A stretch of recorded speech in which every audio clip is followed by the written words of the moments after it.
is Gary Atensi with CNTV, and today we're in Denver, Colorado. I am here at Tymkovich Meats. Since the 1950s, they have been providing quality products to meet your family's needs. I am here with Tim, who is the owner of this family-owned and operated company. Let's start off a little bit here, Tim, about the story here. We can really trace it all the way back to 1912, when your family relocated here. Your ancestors relocated here looking for a better life. Your grandfather basically, at a young age, learned a trade that would stay with him and many generations to come. Share with me a little bit more about this story that basically he was offered a company back in the 1950s and he realized his dream. Share with me what you know about the story.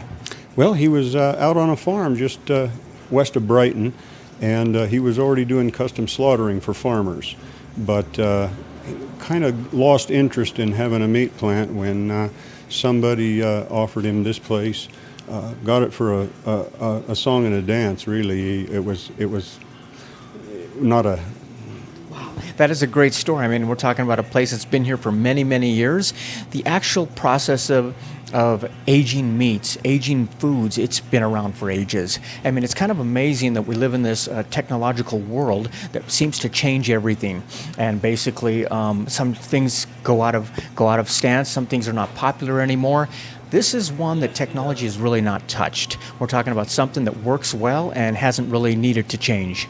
Yeah, you can't improve on it. In fact, they're finding now that all of the problems coming with food, like E. coli and issues on the meat, bacterias, is taken care of by the aging process. But big companies can't do it.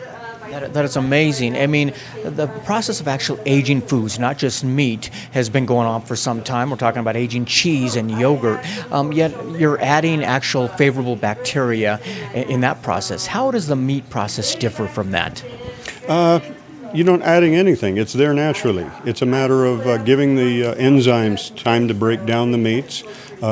It doesn't always make it as tender as you would like, but tenderness is only one aspect of aged meats. It's also the flavor and the smell. It's a whole different piece of meat than what you would get from a grocery store. Amazing. So really it's a natural process that only takes the proper amount of time and the proper environment. Tell me a little bit about the environment that you provide here and have for many years. The environment is a nice walk-in cooler that is the right temperature, the right humidity, and it allows the meats to do its thing. If you have it too cold, ours is a little cold. We do that for shelf life. You can go as high as 38 degrees and a nice aging process. But I keep it colder because I have mixed products in there. We have pork and beef both, boxed product as well as hanging product. And so for shelf life issues and safety, well, we keep it cold. My cooler is rarely above 32 degrees. Your family has always believed that doing it the old way is the best way. I mean, they've got modern practices today. People are doing things like wet aged. Tell me how that's different and why you've stuck with what you've done. Well, we actually do that. We use some wet aged product as well. The dry aged is primarily for people who want to take a product home for their freezer, halves of beef, quarters of beef, and we get that right here from Colorado. It's different ways of doing it, but at the end, you basically have a lot of different variations.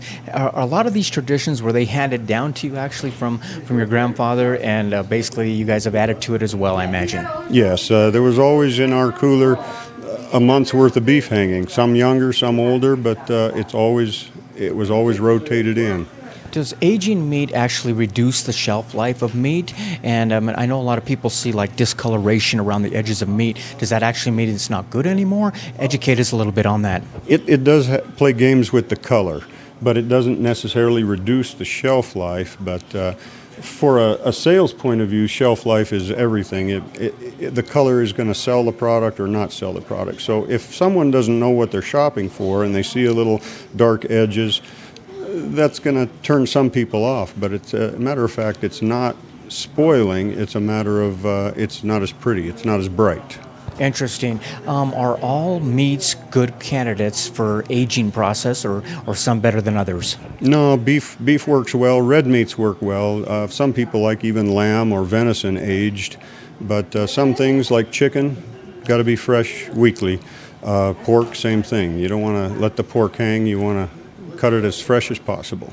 I see a lot of cuts around me here. We're talking about beef, lamb, poultry, buffalo. I mean, you guys have quite a wide variety for a shop that seems pretty busy on a Saturday morning here. We've been accused of not having enough variety, but I've got so many different species in the store, and just about everything anyone would want. You know, if I don't have it displayed, I can surely cut it for them.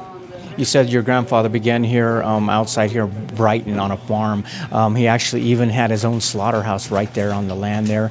Obviously, learning how to do the popular cuts on these animals. But even the one we're talking about, using all parts of the animal: heart, liver, tongue. You're going to see a little bit of everything here as well. Yes, you can. A lot of people don't like the organ meats now quite like they used to.